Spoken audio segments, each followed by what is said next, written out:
Have you ever wondered who truly holds the reins when it comes to committing our nation's military to action, or who decides when to declare war? It is a fundamental question at the heart of our government's design, ensuring a careful balance of power in critical decisions.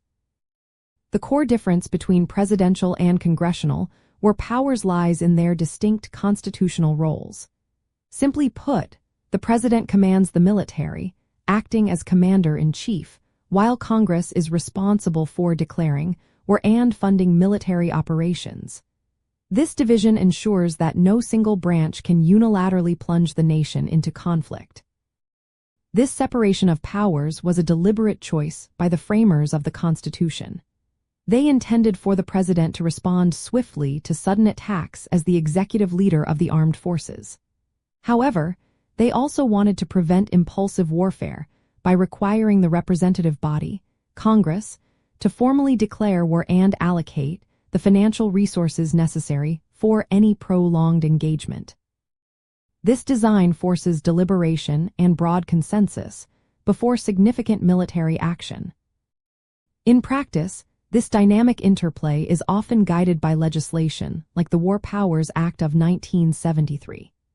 This act requires the president to notify Congress within 48 hours of committing armed forces to military action and prohibits forces from remaining for more than 60 days without congressional authorization or a declaration of war. Understanding these provisions helps clarify how presidents gain legitimacy for military engagements, especially when a formal declaration of war is absent. We can think of the president as the driver and Congress as the body that provides the car and approves the destination.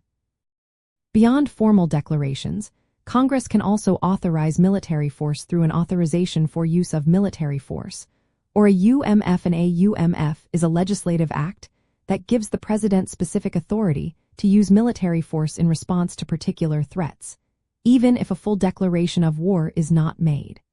These authorizations are often crucial for modern military engagements, offering a more flexible alternative to a full declaration of war. This subtle distinction between declaring war and authorizing force highlights the ongoing negotiation of power. Ultimately, the distinct war powers of the president and Congress ensure that decisions about military engagement are not taken lightly, but rather emerge from a vital system of checks and balances. This deliberate process protects our nation from potential overreach and promotes national unity behind significant military undertakings.